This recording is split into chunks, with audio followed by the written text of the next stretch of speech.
Good afternoon, everybody, and welcome to another edition of the Indy's Trusted Servant Show on InspireSmall.biz with your host, Danny O'Malia. What is Indy's Trusted Servant, first of all? Well, that's me. I'm Indy's Trusted Servant. I do customer service training and keynote speaking about customer service and corporate culture, or not-for-profit culture, for that matter. Something I learned from the master, my late father, Joel O'Malia. Why are Chick-fil-A and Nordstrom, and up till Christmas time, probably Southwest Airlines, better than everybody else in their industries? Well, they had great cultures and they kept them. Having a great culture is the first step. Keeping a great culture is the second step, and sometimes even harder. And that's what I do. I try to make sure companies have great cultures, keep them, and give great service. By the way, back to my dad, Joel O'Malia, I learned an awful lot from him, including customer service and culture. And one thing I learned from him was never ever give up, because he had a little grocery store in Broad Ripple when I was about 9 and 10 years old, back in 1956, 57. It's where the Vanguard bar is now. It had one cash register, 5 or 6 employees. One of them was a 9 or 10-year-old kid. He lost that store. 10 years later, he came back and successfully launched O'Malia Food Markets with 9 stores and 950 employees. And one of my lessons was never, ever, ever give up. You want to learn more about my customer service trainings and keynotes, give me a call at 317-413-9062. What's the Indy's Trusted Servant Show on InspireSmall.biz? I like to describe it as lively local small biz and community talk where you can feel the pulse of Indy. And today, we're going to do small biz with my friend Jay Bilunas, who's been a longtime friend from networking. Sometimes we see each other all the time, and sometimes we go a ways and don't see each other. We're back seeing each other again, and I thought it would be a great idea to have Jay talk about his marketing company, Angry Ape. But before we do that, Jay, let the folks get to know you. Tell them about your background. Okay. I guess I'll start with my way background. So I was actually born in Indiana, but when I was Whereabouts? Valparaiso. Valparaiso. Yeah, Okay. my parents lived in Crown Point, but I was born in Valparaiso Hospital. Moved when I was 3 months old to Alabama. Then we moved to Pennsylvania, Texas. This is where your dad's jobs? Yeah. Okay.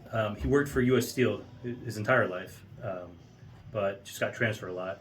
So Indiana, Alabama, Pennsylvania, Texas, Pennsylvania, and then back to Valparaiso. Okay. So all the time with U.S. Steel? Yep. Your dad. Okay. Yep. And then, so did you go to high school in Valparaiso? Yep, went to high school in Valparaiso, and then I ended up going to college at Purdue University. What'd you major in? Visual communication design. Did you know you wanted to do what you're doing, or did you just that's what you were good at? I figured out you could actually get a job doing art, and when I was probably about a sophomore or junior, I think probably my sophomore year, I applied for AP Art, and then started getting into it and realized, you can go into I used to call it commercial art, but graphic design. I found out you could do it for a living. Prior to that, I thought I was going to go into something dealing with science, biology, or something like that. Also, Purdue was a good choice. Yeah. But by the time I decided I was going to Purdue, I was pretty set on design. Okay, So, great. So what was your major actually called? It was called Visual Communication Design. Visual Communication Design. So what year did you get out of Purdue? 1999. Okay. Oh man, you are young. You're 30 years younger than I am. So what have you done between Purdue and Angry Ape? Well, so when I was in high school and college, I used to work at a local sporting goods store called Blythe's Sports Shop.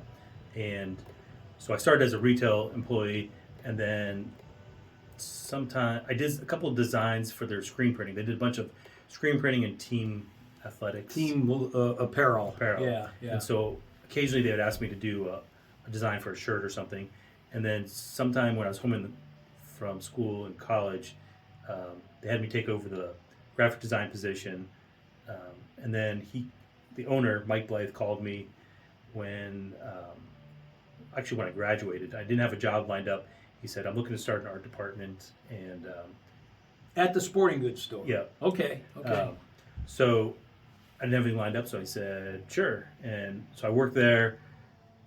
It was kind of an art department. It wasn't really what I was looking for. So then But it was a job, and it helped you get along, right? Yep. Yep. Yeah. Yep. Yeah. This is cool. Kid starts working in high school. We had 1 million of these people at O'Malley food markets. Yeah. People came to us in high school, whether they went to college or not.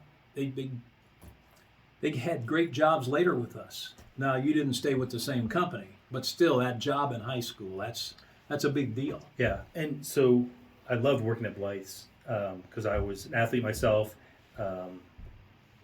And then being able to work with all the different schools on their T-shirts and their brands was pretty interesting. And besides that, before that, even the retail employee part, learned a lot of stuff. So Retail's a great way to learn people skills. yeah, Right. yeah. Sure. You learn that customer service. Yep. Absolutely. So So when did you move along from Blythe, and where'd you go? So I guess I was there for about 6 months, and then I found a job at a magazine called Guideposts for Kids and Teens. So they do their parent magazine Guideposts. Yeah. Is that still around? I think it is. Okay. Go ahead. Tell us about that. Yeah. So Guideposts is a small Reader's Digest style magazine that is published in New York, but they had a writer who lived in Chesterton, Indiana, which is 15 minutes from Valparaiso, that she wrote some of the articles for them. They asked her to start a children's magazine. And so she's like, okay, but I don't want to move. And so they accommodated her. She started a children's magazine, and then she started a teens magazine. So that was my first job. I think Guideposts for Teens is what I saw when my kids were teenagers. Okay, You know? yeah, it could be. Yeah. And so they published both those magazines in Chesterton. So I was the assistant designer to both those magazines. And that was really where I kind of cut my teeth on graphic design. I learned a lot. Were you designing ads for the magazines or I was designing magazine articles. magazine articles? Yeah. Okay. So they were really illustrative because they're for kids and teens. They would give me certain sections of the magazine that were kind of mine to design. I didn't get to do the really big, cool stuff yet because that's what the senior designers did. Yeah. There was a senior designer in each magazine, and then we had an art director that oversaw both of them. So I kind of assisted with a lot of things, dealt with getting the rights for photographs. It was much different than it is today, where you just go on a stock site and get photos. Right. We used to actually get books, photos in there, and have to choose from the books. And then I would work with some of the illustrators that they would illustrate certain articles every other month. So they would do the same illustrator would do the same article. So we had this consistent style. So I would talk to them, tell them what we kind of discussed in our group meeting, what we were looking for, communicate to them, and then work on that. That sounds like a lot of good experience. Yeah. So that was, I feel like I almost learned more there in that job than I did in school. In school I learned, the basics of the programs and basics of design, but really working was that first true design job. So how long were you with Guideposts? I was there for about 2 years. Then they closed down the kids magazine, and so I got laid off, and the senior designer of the kids magazine got laid off. So I ended up moving down to Indianapolis after that. Well, now, what made you move to Indianapolis? You figured it was a better place to find a job? Yeah, I was either going to Chicago or Indy, and my brother lived down here. So Okay. I moved down here and moved in with him. And Still not married at this point? no, Okay. and so moved in with him, and was having a hard time finding a job, and was looking all over. But that was back when you had you had Monster.com, and there was a couple other job search sites, but couldn't find a position. So I ended up working at Best Buy just to make more retail. more retail, just to make some money. But I got promoted to supervisor within 3 months, and then they started training me for management, and I realized I didn't really want to do that. probably if I had gone that route, I don't know if I would have stayed there or what. But my girlfriend at the time found an ad in the newspaper for a graphic designer for USA Gymnastics. Oh, okay. And so I went in, applied for that job, and then got that job. Designing Which was headquartered here, Yeah, right? Yep. Yep. Yeah. Most of the amateur sports are headquartered here in Indy. Exactly. So worked at USA Gymnastics for like 2.5 years, and kind of like 2004, 2005, I got really sick. Was in the hospital for like 2 months, and then Must have been before I met you. yeah, Okay. What was it? I had something called histoplasmosis. I've heard of it. It's a fungus that grows in the soil around bird and bat droppings, like high nitrogen soil. Okay.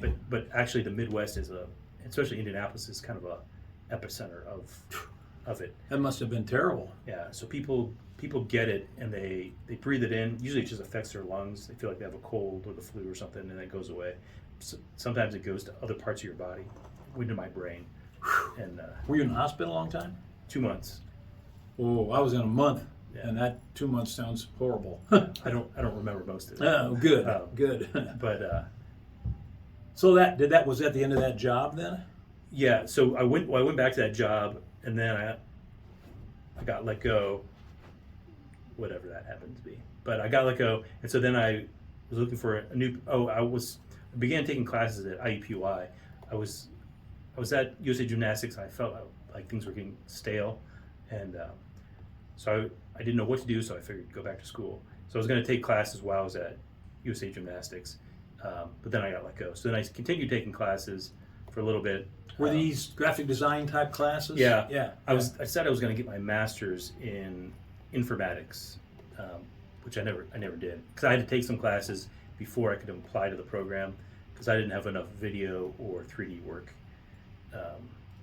to apply for the informatics program, master's program. So took a bunch of classes in those subjects, and I was doing a bunch of internships. I was probably the oldest intern. I was like 28 at the time. Sounding like an old intern. Yeah. And did all kinds of crazy things. But one of the internships I had was at the Finish Line, because they have their corporate office here in Indy. Yep. And so it was 3 months, and then they kept me another 3 months. I was hoping they were going to hire me. But I think because I was in school, and I tend to look younger than I am, I think the art director maybe thought I was still in school for the first time. By the way, looking younger than you really are is good when you get older. Right. Not when you're younger. Right. Right. Yeah. Yeah, it works out for me now. Yeah. Yeah. So they didn't end up hiring me, and I had gone back sometime in there. I had gone back seasonally at Best Buy. I was just working all kinds of different jobs, and I worked at the Indianapolis Business Journal for a week to fill in while they were looking for someone. Again, I was hoping they were going to hire me, but like the second day I was there, like we found somebody, so in 2 weeks you're gonna be out. It's like okay. Yeah. Yeah. But then I got a job with CP Morgan, the home builder. Yeah. They had a position open in North Carolina, and my brother and brother-in-law both worked for CP Morgan out in North Carolina. So I ended up taking that job out there. So I was their creative coordinator out there. Okay. And what year was that? About. 2007. Okay. And how 7 long? and 8. How long were you out there? I was out there till 2000. I think till 2008, because they started laying people off because of the housing. Crisis. Yeah. 2008. Yeah. So I got laid off from that job. Moved back to Indy, got a job with the Finish Line, finally. And so that was like one of the easiest interviews, because they already knew me. Yeah. All the same people worked there, and they took me out to lunch and we just talked. And so I got that job and was part of their catalog design team. Okay. So I got to use my publishing background in that. And so I worked there for a year and a half, 2 years, but then they started having layoffs. So then when I got laid off from there, my intention was to find another full-time job, but I just started putting together my logo for my brand and things while I was still there, to just to freelance on the side. At which point now you're doing some networking, because that's probably about when I met you. Yeah, Probably. yeah. So when I got laid off, I didn't have any plan or idea of how I was going to get more work, but then two people introduced me to Rainmakers, and that's where we met. Exactly. Yeah. And so I went to two of those events and just jumped into it. I had a pretty good severance from the finish line, so it kind of supported me for a little bit while I was getting my feet underneath me. So at that point, you decided to start Angry Ape. Yeah. Right? Okay, Yeah. good. So it's been 15 years, something like that? It's, pretty close. Oh, like 14. Okay, so now, are you still a one-man show? Technically a one-man show, but I do work with some other contractors. So I've had a writer that I've been working with. Yeah. And I've hired a few interns to help me with projects. Or Okay. To help them out. So for the viewers, what's your what do you do for people? I mean, you're in marketing, right? It's advertising. What do you do for somebody out there is looking for a way to increase their business? What can you do for them? Yeah. So I do graphic design and marketing. So graphic design is what I went to school for. That's the visual communications part. So I do a lot of logos, branding, website design, social media. Yeah, I can either set it up for somebody, design the posts, or I can create the posts for people. I do photography. So I used to work with Lincoln Square Pancake House a lot. I remember you talking about that in the past, yeah. And so I would photograph all their food. And they'd be in the menu there. Yeah. Yeah. They've since condensed their menu. They don't have any photos in their menu. But I got a job photographing for a company called Amerifab. They're a much bigger company. They produce equipment for steel mills. And so I think they saw, they were in Lincoln Square, and they said, hey, who does your photography? They gave my name, and I went in and... There you go. That's how that works, Yeah. right? Yeah, great. So if somebody's looking to enhance their brand, create a logo, by the way, let me give your contact information. So Jay Bilunas with Angry Ape Creative. You can go to my website, angryape.com.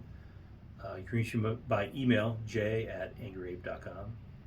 You can call me, 317-589-0099.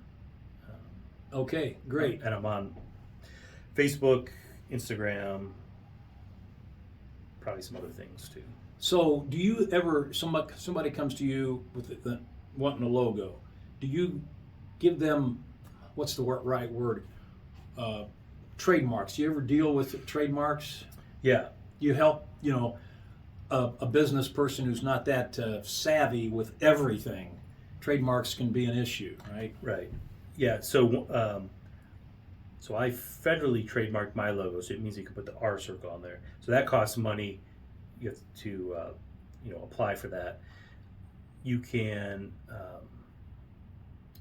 So any logo that I create is copyrighted, and so when I finish the logo and the brand, I turn that copyright over to the client as soon as they pay me. That's the key. They got to finish paying me, and then they make sure it's legit, right?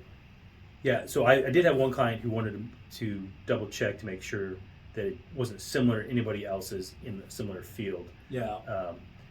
So I would always encourage people to talk to a copyright attorney. I used to have a really great one that I worked with a lot who would teach you how to do that. But you can actually search the U.S. Patent Office. You can search in your category if anybody has any designs that are similar to what you're doing. And then you, of course, if they are, you want to change it to be something significantly different, so there's no confusion. It can be very, very confusing. Back, small Amalia story, back when honey baked hams came in, we created our own honey baked ham, and we called it Denny's Grand Slam Ham. Denny was the name of our leprechaun, and it was spelled D-E-N-N-I-E, and we came up with a logo of Denny hitting a baseball out of a ballpark, and the ball was really big. It was coming into the center field bleachers, and it said Denny's Grand Slam Ham. Well, Denny's restaurant sued us. Well, I've never been to Denny's restaurants since then. Yeah.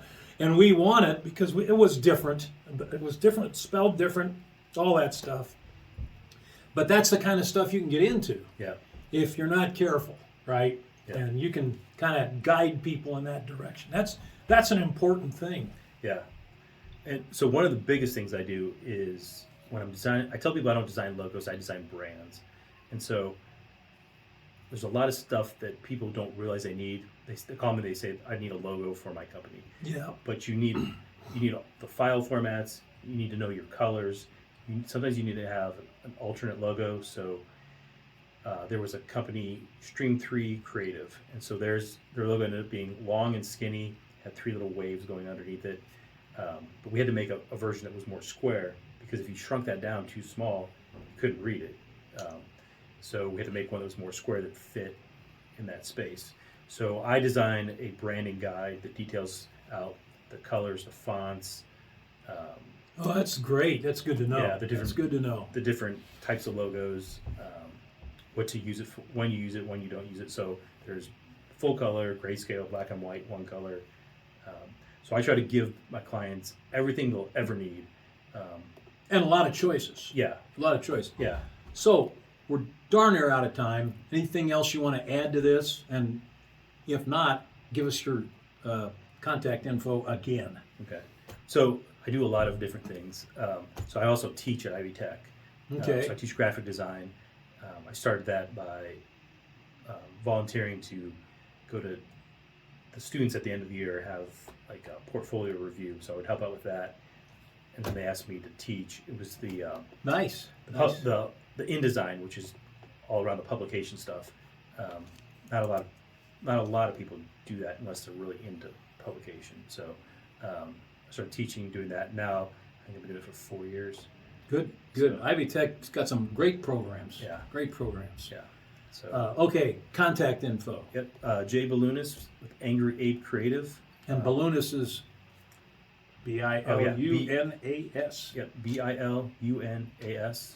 Angry Ape Creative. Angry Ape Creative. Jay at angryape.com. And phone number? 317-589-0099.